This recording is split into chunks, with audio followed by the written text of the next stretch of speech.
আমাকে বলল যে আম্মু আমি দোলনায় উঠবো। আমি বললাম যে না বাবা তুমি পারবে না, কিন্তু অবশেষে আপনাদের ভাইয়া ওকে উঠিয়েই দিল। ওর সাহস দেখে এপাশে আপনার ভাইয়া আর আমি হাসতেছি, আর এপাশে আমার ছোট ছেলেও উঠতে চাই।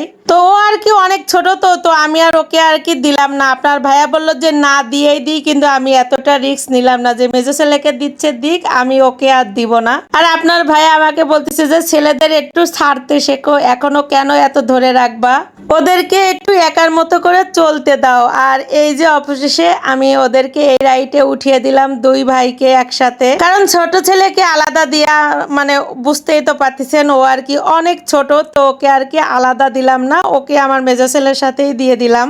আর আমাদের আস্তে আস্তে কিন্তু অনেকটাই রাত হয়ে গেছে, আর দেখেন এতগুলো রাইটে উঠলাম তো আরো বেশি রাত হয়ে গেছে। তো আমার কিন্তু খুব টেনশন কাজ করতেছে, কারণ এপাশে আনন্দ করতেছি ঠিক আছে, কিন্তু ওদিকে আমার বড় ছেলে কিন্তু আসেনি, ও বাসায় একা রইছে। তো এই জন্য ওর জন্য একটু আমার টেনশন কাজ করতেছে, আর যেহেতু রাত অনেক হয়ে গেছে তাহলে তো টেনশন আর একটু বেশিই লাগতেছে। ও বুঝতে পারিনি যে এতটা মানে এখানে এতটা মজার। পরে আমাদের ভিডিও দেখে ও বলতেছে যে আম্মু চলো আরেকদিন আমিও যাব।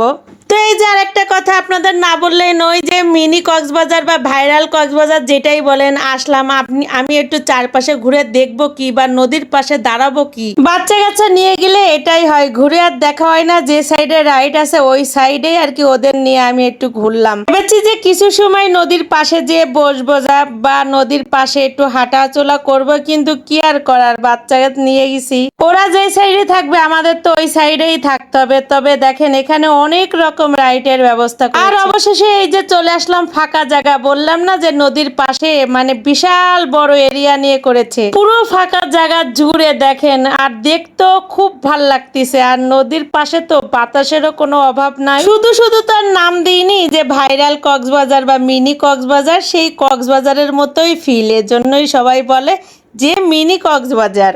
তো চলুন আর বেশি ঘোরাফেরা করব না, কারণ আমি তো বললামই যে যতই মানে রাত হচ্ছে আমার টেনশনটা বেশি কাজ করতেছে, কারণ আমি কিন্তু বড় ছেলেকে রেখে এসেছি। আর একটা কথা শেয়ার করি, অবশ্যই এখানে যারা আসবেন গাড়ির ব্যবস্থা করে আসবেন, কারণ এত মানুষ যে এখানে কিন্তু পরবর্তীতে কোনোই গাড়ি পাবেন না।